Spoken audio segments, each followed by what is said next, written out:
RCR, la red que comunica y une al Perú.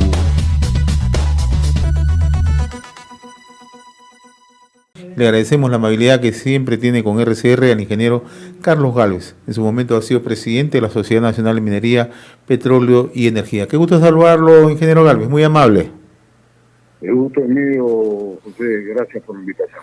Revisaba un artículo suyo, escrito hace unos días, ¿no?, en Lampadia, ¿no?, donde usted señala que cada vez que tenemos un ciclo productivo, ¿no?, en el tema de los metales, sale inmediatamente a relucir el predicamento de la izquierda, ¿no? Pero ahora tenemos que añadirle algo más, ¿no?, la incertidumbre política que estamos viviendo, ¿no? ¿Cómo está analizando el momento en medio de este tema que usted ha planteado, ¿no? Un ciclo productivo provechoso para el país que definitivamente se puede echar a perder por la situación política, ¿no?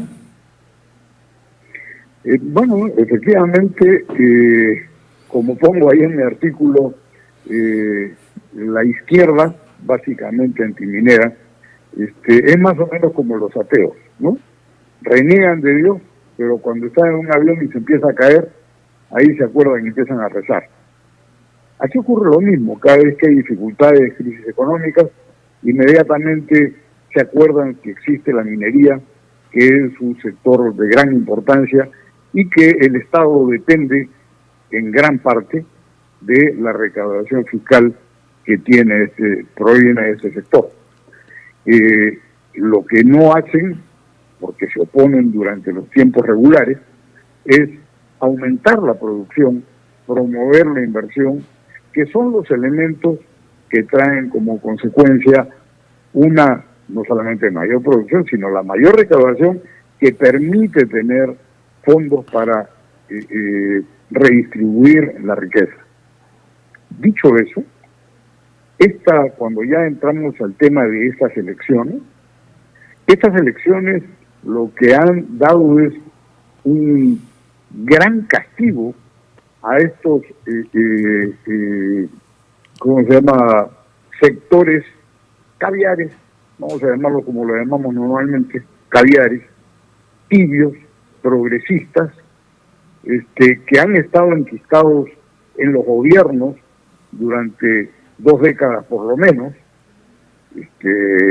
y manejando los recursos, demostrando su gran incapacidad para administrar los recursos del Estado y su gran incapacidad para resolver los problemas de las poblaciones más necesitadas.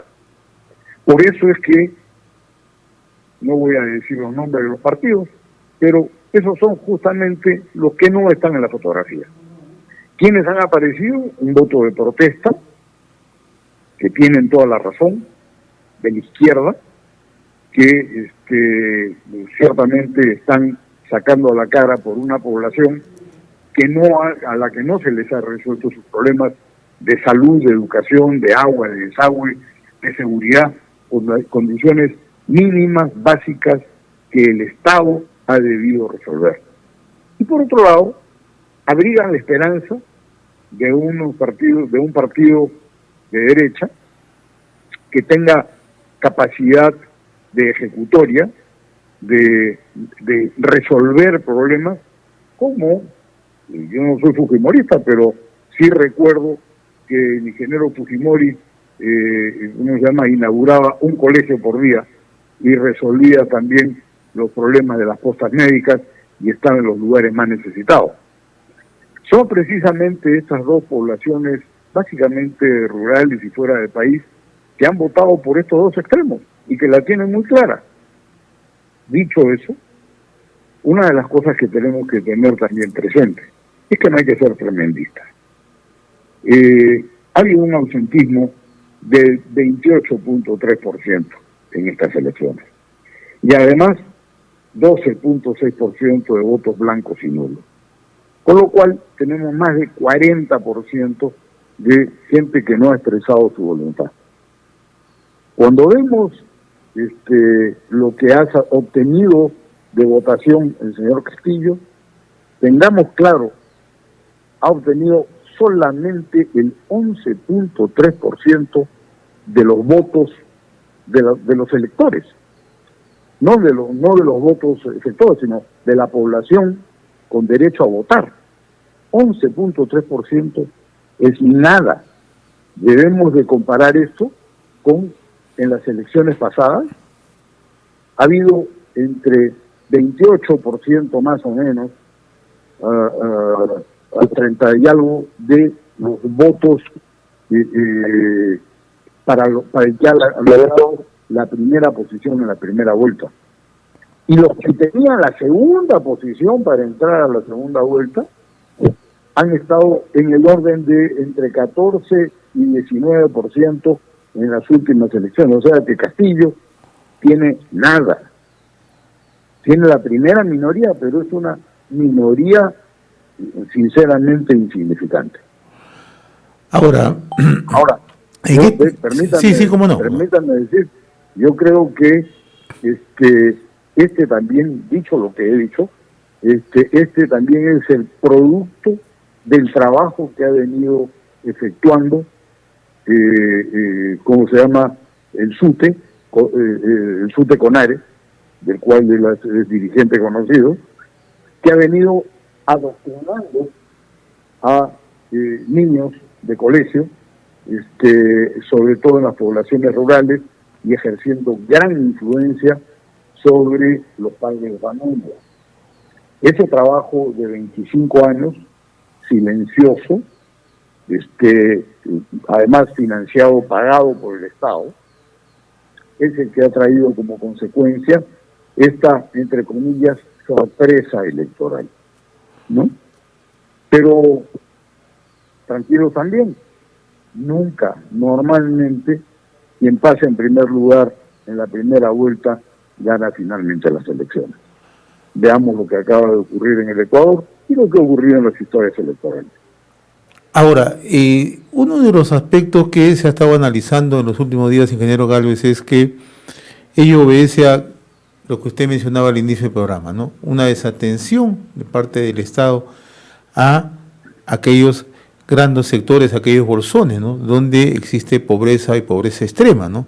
Pero también vamos a ubicar esto en el contexto real de ver las cosas, ¿no?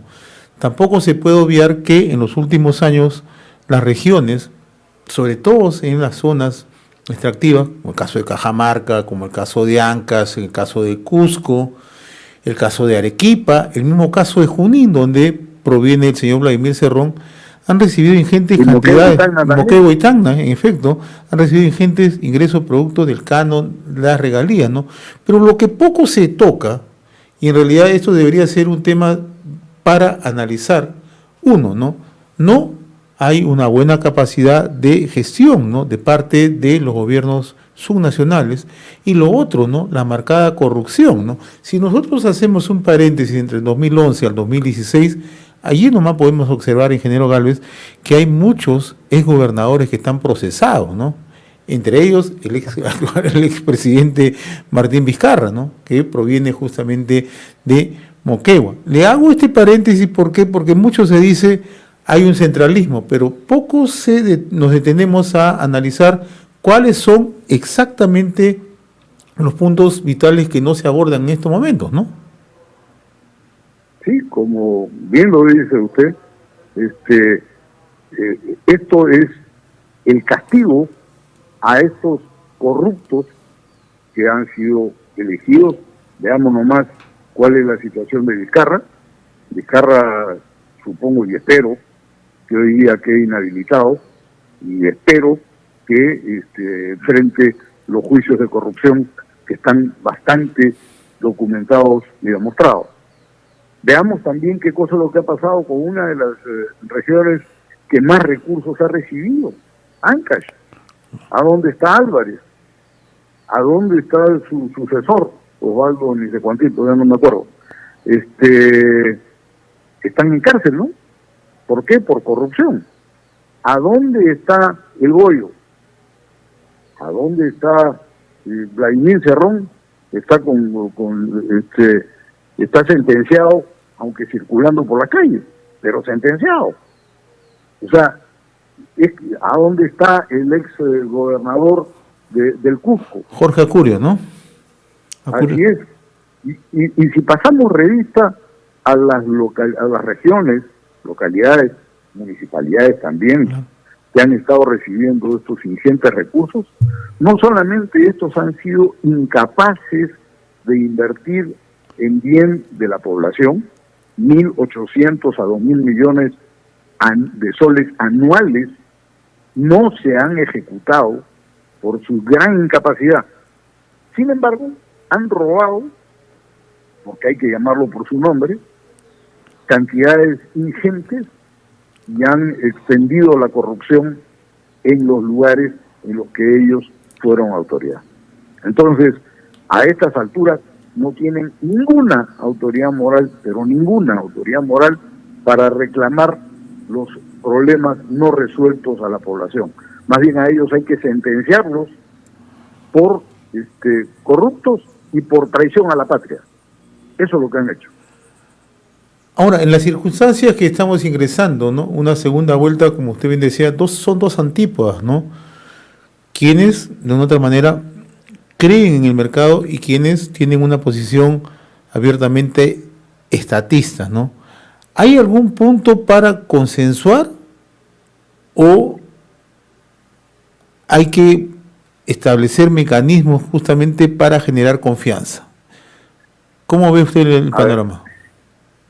Yo creo que uno puede generar mecanismos para generar confianza.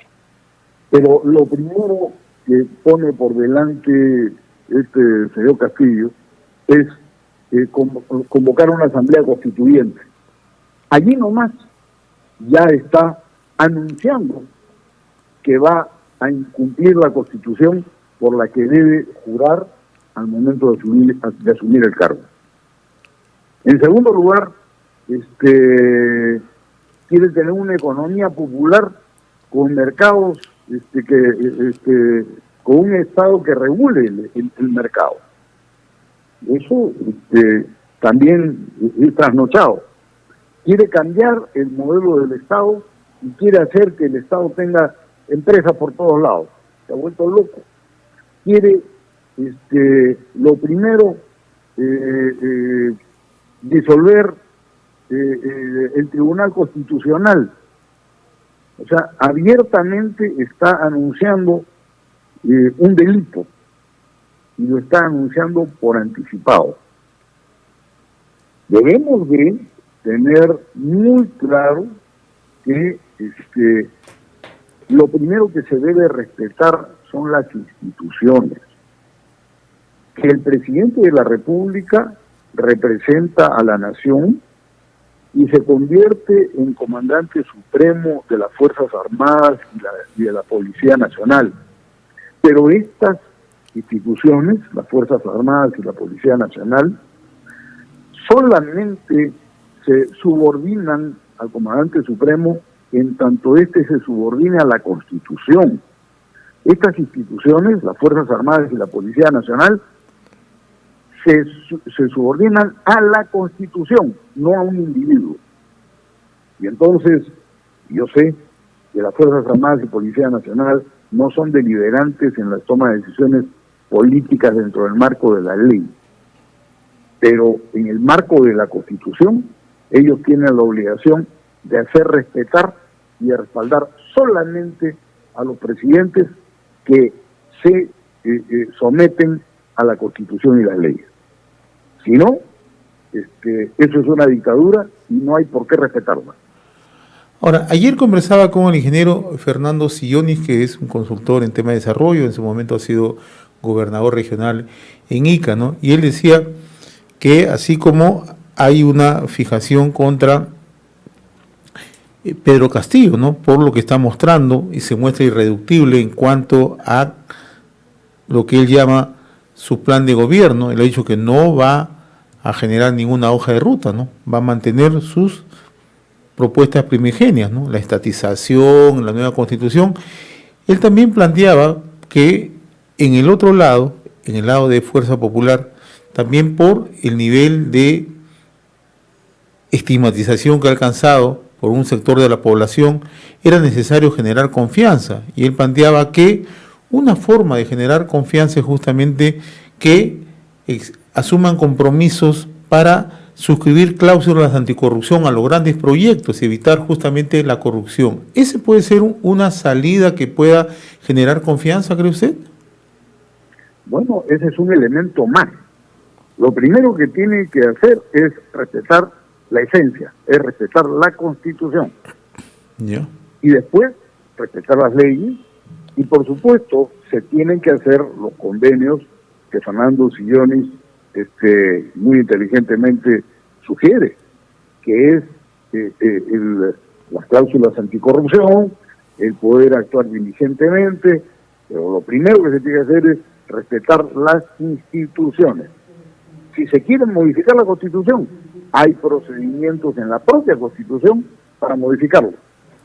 Pero esa cosa de que voy a entrar a disolver el Tribunal Constitucional, voy a entrar y si el Congreso se opone, voy a disolver el Congreso, eso no es democrático, eso no es lo que dice la Constitución y no es parte del juego democrático.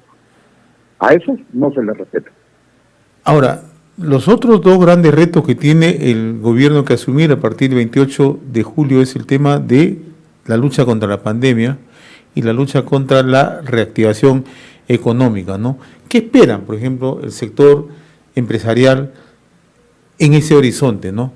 Hemos conversado, iniciando esta conversación, indicando que tenemos un buen año, un ciclo productivo que, si lo sabemos aprovechar, puede ser una palanca de desarrollo inmediata, ¿no?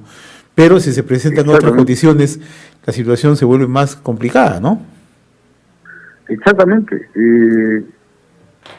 Hablábamos del castigo de la población, que siempre es muy sabia al elegir, el castigo a los que han estado manejando los gobiernos, los últimos gobiernos, que han sido incapaces de conseguir, por ejemplo, vacunas oportunamente, que han sido incapaces de, primero que nada, el tener las pruebas moleculares para poder focalizar y tener un cerco sanitario.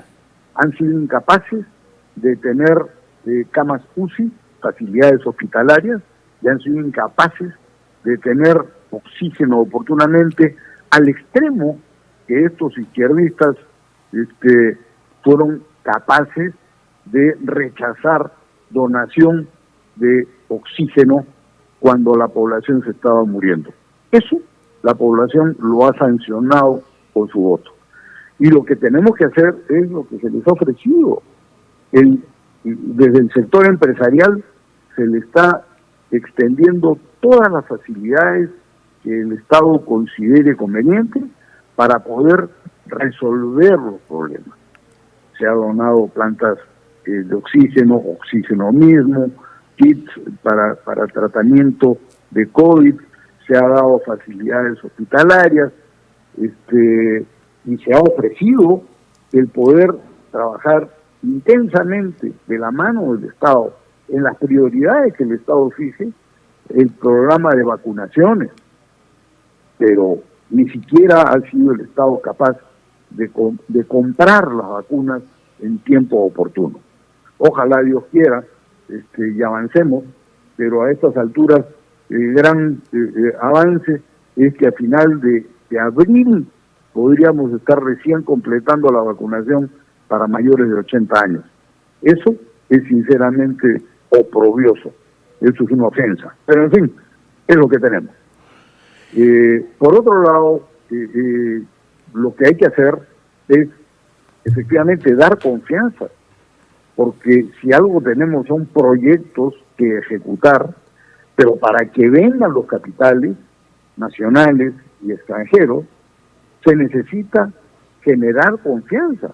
Los mensajes que están dando desde el lado del señor Castillo, lamentablemente, lo único que hacen es espantar la inversión. Y entonces, me puedo estar refiriendo al destrabamiento de los proyectos que están incluso paralizados, como las irrigaciones, que requieren ejecución y requieren inversión, y que además tendrían un efecto productivo inmediato, sobre todo para la actividad agrícola. Pero estos mensajes no ayudan. Tendríamos que estar en estos momentos generando confianza para que la agroindustria, que es lo que nos ha dado gran crecimiento y oportunidades de mano de obra, pueda avanzar intensamente. Estamos haciendo lo contrario. Debiéramos estar generando las condiciones para que los grandes proyectos mineros se puedan ejecutar de inmediato. Pero lo primero que estamos diciendo es, ni Conga ni Tía María van, y a renglón seguido, ¿cómo se llama?, amenazas de cambiar la estructura tributaria, cuando menos, si no de propiedad, de los proyectos y de las operaciones mineras. Esa no es una manera de atraer confianza, anunciando que quieren cambiar la Constitución y que además el Tribunal Constitucional sería desbaratado. Esa no es forma de atraer confianza, y entonces lo único que van a lograr es hacer más difícil el poder ir adelante. Como siempre, la izquierda, y sobre todo la izquierda que tenemos en estos momentos en las elecciones, lo que está buscando es exacerbar las contradicciones, porque como bien ha dicho el señor Cerrón, ellos no quieren tomar el gobierno por 5 años, ellos quieren tomar el poder como Venezuela y como Cuba de manera permanente, y eso es inaceptable. En un país democrático eso no se puede aceptar. RCR, la red que comunica y une al Perú.